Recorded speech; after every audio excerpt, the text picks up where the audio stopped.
cells? One of them is being used as evidence room. Okay, so but this is what you use? Yeah. Stick built. Yeah. That used to be a toilet. This room here? Yeah. There used to be a toilet where that stud is. Oh, I see. But someone had ripped that out. That was before my time here. So. This is the cell? This is the cell. That's it? Yeah. That's it. Cell. There's nowhere even to sit? No. What if it... There's no toilet. There's no toilet. There's nothing.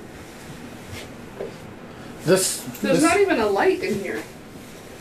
This No sprinkler. No sprinkler? There's no sprinkler. This space here would not meet provincial standards for cell blocks. Any standard. Yeah, they can't even lay down in here. So you can, Yeah, I mean, what if someone was here overnight? well, what's the point? There's nothing. It's been like this for a long time. You can see there's not even a toilet. I mean, you know, a lot of these cells, they have to use slop buckets.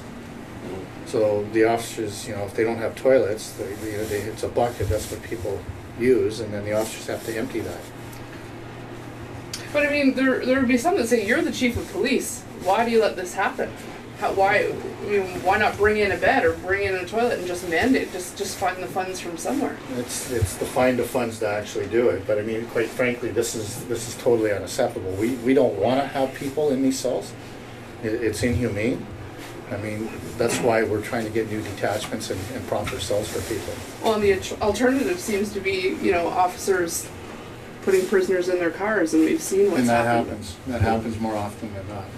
And that's another thing that's totally unacceptable, is that an officer would actually have to lodge a prisoner in the back of a vehicle, like, you know, leave the vehicle running all night. But in some cases, that's all they have. They have no alternative. There's no choice. What's your impression here? This is your first time visiting it. Hopefully it was your first time in a cell, but maybe, you know, what's your impression of? I mean, it's just totally unacceptable the way it is. It's the conditions of the cell. I mean, I would hope I would never have to spend a night here, you know. well, and I was going to say, you know, people who are being brought in for whatever reason, they're probably here for more than a half an hour. They're probably here all night.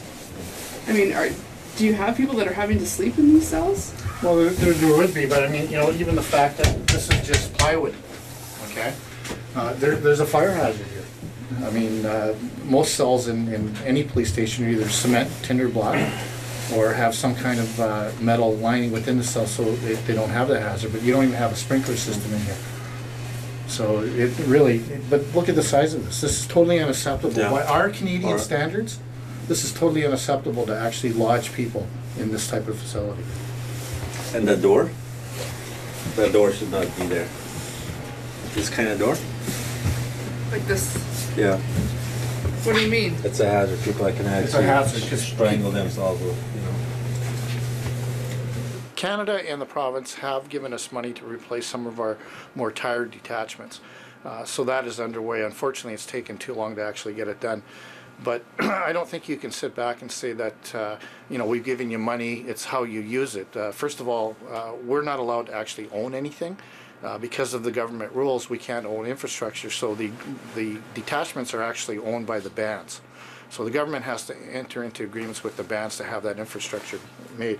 But to say that we've given money, dedicated money to this to address the issue, well, you're only addressing the issue part way.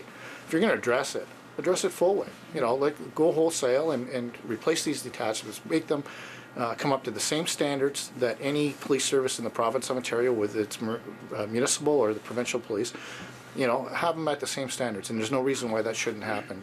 You know, it's like we're the poor second cousin in this formula, and quite frankly, I know the officers are tired of being treated that way. I know in my position I'm tired, and I know that the communities are tired of it. So, you know, our position is that do what has been recommended, inquest, to put proper detachments in, and to legislate the police service and make us work under the same conditions and standards that anybody else has to.